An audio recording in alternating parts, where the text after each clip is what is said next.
मैं अपनी तरफ से, पार्टी की तरफ से आज जनेश्वर मिश्र जी को याद करता हूँ। उनके बनाए हुए रास्ते पर, उनके बताए हुए रास्ते पर आज जब श्रद्धांजलि दे रहे हैं, उनको आज संकल्प लेते हैं कि जो समाजवादी रास्ता उन्होंने दिखाया था उसको लगातार हम लोग मजबूत करते रहेंगे। आज 22 तारीख है और लगातार समाजवादी पार्टी ने आने वाले समय में जो चुनाव होने जा रहा है, जनता के लिए कुछ फैसले लिए हैं। सबसे पहले नया साल जब शुरू हुआ था, समाजवादी पार्टी ने यह तय किया था, उस नए साल पर पहला संकल्प था कि उत्तर प्रदेश में 300 यूनिट फ्री बिजली दी जाएगी और साथ ही साथ किसान के लिए सिंचाई मुफ्त होगी।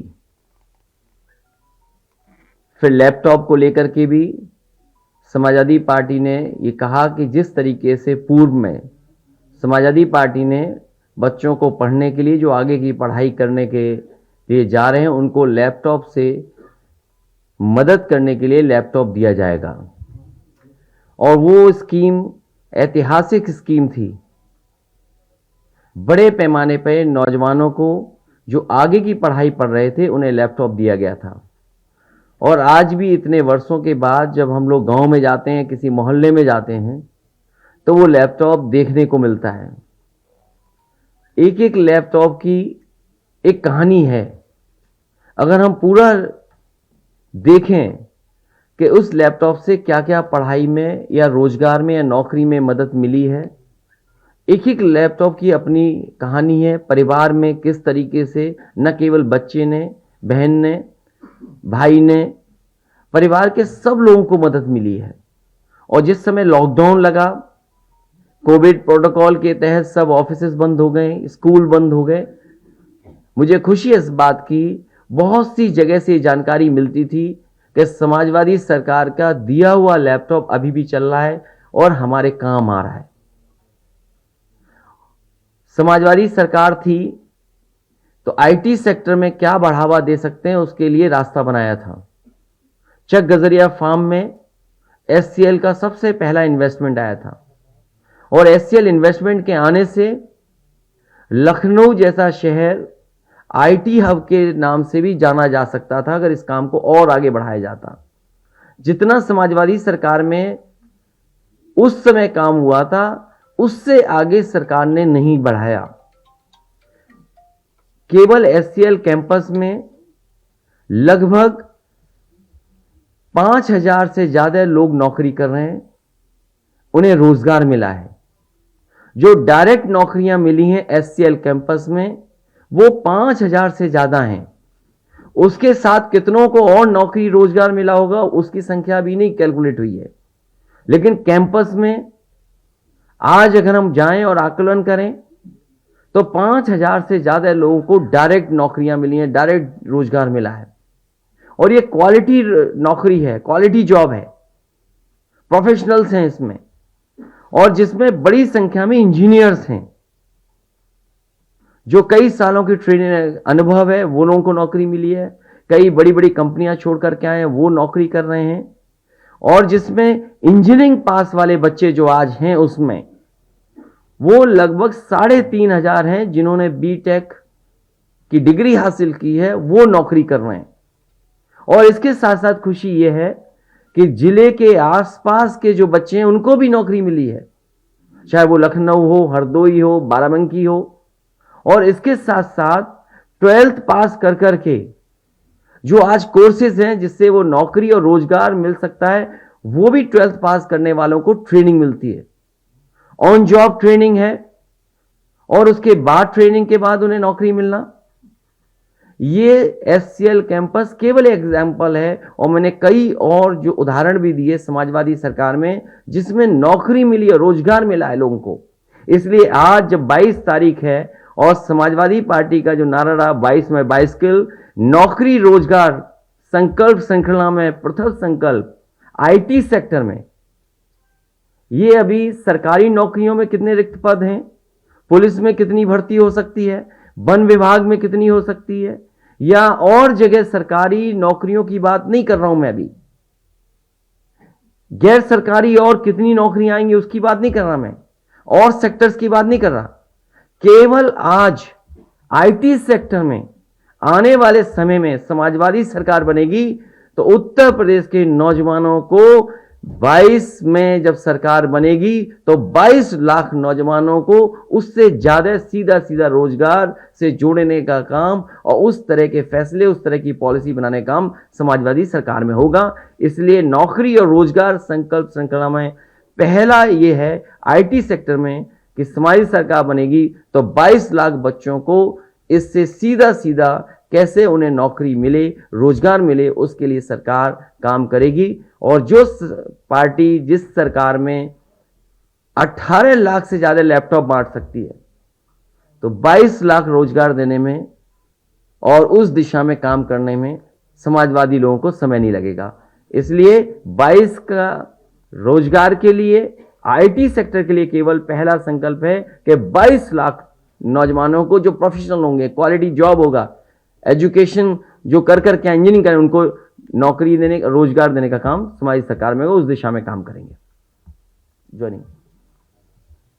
और मुझे खुशी है इस बात की कि आज समाजवादी पार्टी में बहुत लोग शामिल हो रहे हैं, और शामिल ही नहीं हो रहे हैं वो चुनाव को भी फेस करेंगे। इसलिए मैं प्रदेश अध्यक्ष जी से कहूंगा कि नाम पढ़ें। सम्मानित पत्रकार भाइयों, बहुत हर्ष के साथ सूचित कर रहा हूं कि श्री प्रवीण सिंह ऐरन, पूर्व सांसद बरेली, आज समाजवादी पार्टी में माननीय राष्ट्रीय अध्यक्ष जी पर विश्वास करते हुए शामिल होने आए हैं। हम उनका स्वागत करते हैं। श्रीमती सुप्रिया ऐरन, पूर्व मेयर बरेली, श्रीमती रीता सिंह, स्वर्गीय राजा महावीर सिंह जी की धर्मपत्नी है, पूर्व विधायक संडीला, श्रीमती रीता सिंह जी, आपका स्वागत करते हैं और माननीय राष्ट्रीय अध्यक्ष जी से अनुमति चाहते हैं कि आपको शामिल करने की अनुमति दें। मैं दोनों लोगों को बहुत बहुत बधाई और शुभकामनाएं देता हूं। समाजवादी पार्टी में आज शामिल होने से समाजवादी पार्टी की ताकत बढ़ेगी और समाजवादी पार्टी जिस तरीके से आगे बढ़ रही है सरकार बनाने में, आपके आने से, आपके सहयोग से, समाजवादी पार्टी ने जो फैसला लिया है कि सरकार बनेगी, गठबंधन की सरकार बनेगी, उस दिशा में और आगे बढ़ेंगे। उत्तर प्रदेश की जनता विकास और खुशहाली चाहती है। उत्तर प्रदेश की जनता ने बदलाव का मन बनाया है। ये जो आप थर्ड फ्रंट की बात कर रहे हो, जो डबल इंजन की सरकार है, केवल एक बिहार से गाना आया था उससे घबरा गई। उनके जो, मैंने पहले भी कहा, उनके बहान में जो चलेगा वो सब झूठ होगा। और इसलिए कि जब विज्ञापन इन्होंने झूठ के डाले थे, आपको याद होगा, फ्लाईओवर बंगाल का था, चीन का एयरपोर्ट था, जो फैक्ट्रियां दिखानी थी तो अमेरिका की थी। कम से कम इन्हें बताना चाहिए जो इन्वेस्टमेंट मीट हुई थी दो, एक डिफेंस की और एक उससे पहले, तो आखिरकार उत्तर प्रदेश में क्या इन्वेस्टमेंट आया। और जो बरेली के झुमके की बात की थी, बरेली की इंडस्ट्री के लिए क्या सपोर्ट किया है, या कोई नया कारखाना उद्योग आया हो तो बताइए। बगल में जिला है, मान लीजिए कोई दूसरा, उसमें क्या आया है, पीलीभीत में क्या आया है, बदायूं में क्या दिया सरकार ने,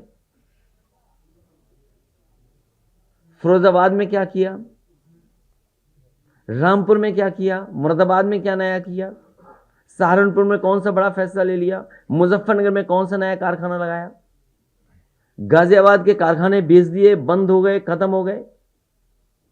वन डिस्ट्रिक्ट वन प्रोडक्ट में किस प्रोडक्ट के लिए क्या बजट दिया है, क्या है वो वन डिस्ट्रिक्ट वन प्रोडक्ट का प्रोजेक्ट।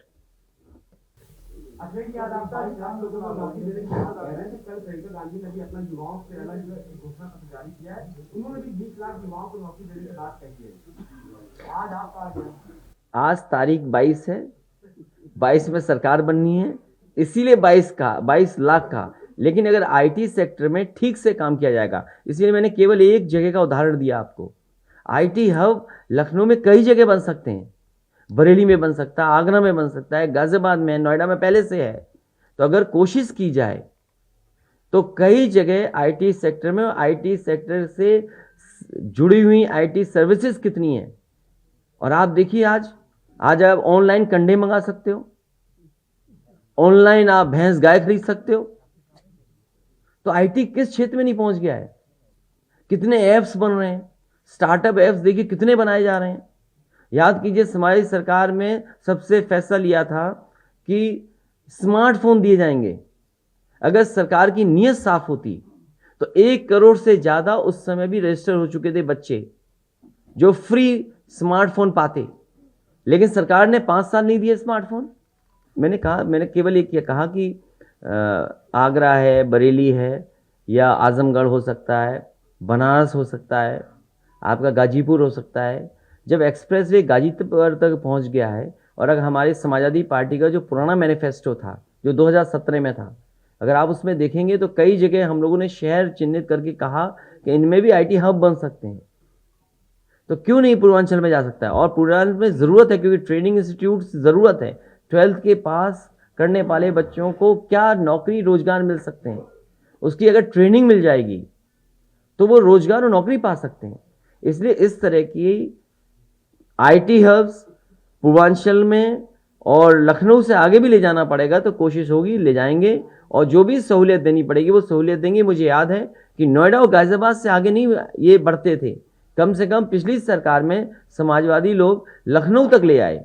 अगली बार हो सकता है झांसी तक चले जाएं, अगली बार हो सकता है गाजीपुर तक चले जाएं।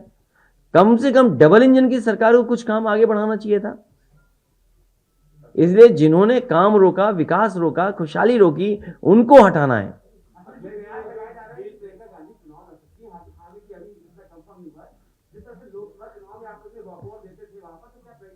समाजवाद है एक आदमी एक ही सवाल। नहीं ये जो आपने अधिकारी हटाने की बात करी कि अभी तक कोई अधिकारी हटे तो कैसे आप समझते हैं निष्पक्ष चुनाव हो पाएगा? और निष्पक्ष की बात यहां तक है कि ये कैसे पता था भारतीय जनता पार्टी को कि उन्हें एलईडी वैन्स की जरूरत पड़ेगी? उन्हें कैसे पता था कि उनके पास ऐसे व्यवस्था हो जहां से वो डायरेक्ट स्पीच दे सकें मिनिस्टर्स के घरों में या उनके संगठन के लोगों में? इसका मतलब उन्हें पहले जानकारी थी, इसीलिए उन्होंने सब तैयारी कर ली थी। ये आरोप हमारा है, और केवल अधिकारियों का नहीं, बहुत सारी जानकारी भारतीय जनता पार्टी को पहले ही पता लग जाता है। और हमारी कोशिश होगी और लगातार शिकायत करेंगे कि ऐसे अधिकारी या ऐसे लोग जो बैठे हुए हैं, जो भारतीय जनता पार्टी के बनकर के काम कर रहे थे, वो हटाए जाएं। बिना उनके निष्पक्ष चुनाव नहीं हो पाएगा। इसलिए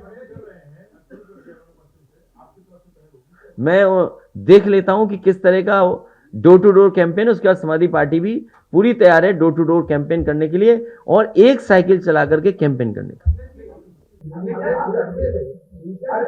लगातार भाजपा को आगे दिखाया जा रहा है, आपको पीछे दिखाया जा रहा है। चुनाव आचार संहिता लागू है, आपको नहीं लगता कि इस तरह के एग्जिट पोल से समाजवादी पार्टी या वोटर्स है उन पर प्रभाव पड़ेगा? देखिए, जो सर्वे दिखाए जा रहे हैं,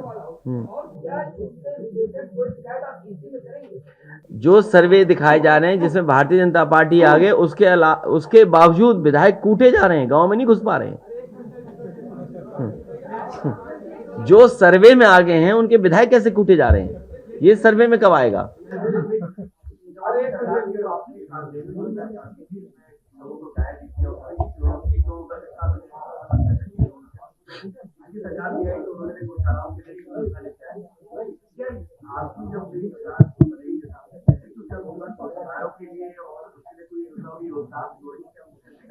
नहीं, मैं तो कई बार यहाँ कहता हूँ, जो इस तरह के सुझाव आते हैं, एक हमारा पत्रकार साथी था, गोबर को लेकर एक सुझाव देना चाहता था। तो अगर आप पे भी सुझाव हो तो मैं जरूर शामिल करूंगा। और क्योंकि नाकाम हुई हैं स्कीम्स या नाकाम कर दी गई हैं, कामधेनु स्कीम में सबसे अच्छी स्कीम थी, लेकिन किसी कारण वो स्कीम सरकार ने नहीं चलाई, आगे नहीं बढ़ाई। उस स्कीम में जो सुधार होगा उसको आने वाले समय में किया जाएगा। और जहां गौशालाओं को लेकर के हजारों करोड़ रुपया लगा है, जहां पर गाय मां भूखी हैं आज, और इसलिए पिछली प्रेस कॉन्फ्रेंस में मैंने कहा था कि जो गाय मां को भूखा रख रहा है उसमें पाप पड़ेगा। अगर कुछ सुधार की जरूरत होगी तो आने वाले समय में उस सुधार के लिए समाजवादी पार्टी की सरकार में काम होगा। देखिए, बहुत सारे लोग इन्वेस्टमेंट करना चाहते हैं, लेकिन कमाल तो यह कि डबल इंजन की सरकार ने लाभ ही नहीं उठाया। अगर डबल इंजन की सरकार चाहती तो बड़े पैमाने पर इन्वेस्टमेंट आता। जो इन लोगों ने एमओयू साइन किए थे, अगर उनकी सुनवाई होती, उनकी मदद होती, तो शायद 4 लाख या 5 लाख करोड़ इन्वेस्टमेंट उत्तर प्रदेश में आ गया होता। लेकिन ये सरकार केवल ठोको राज पे चलती है। जब मुख्यमंत्री खुद बिजली का कारखाने का नाम नहीं जानते हैं, जब उद्योगपति उनसे मिलने आते हैं तो बोले आप किस कंपनी के हैं, तो आप उनसे क्या उम्मीद करोगे? आप भी बबूल के पेड़ पे आम की उम्मीद कर रहे हो। चलो, बहुत धन्यवाद।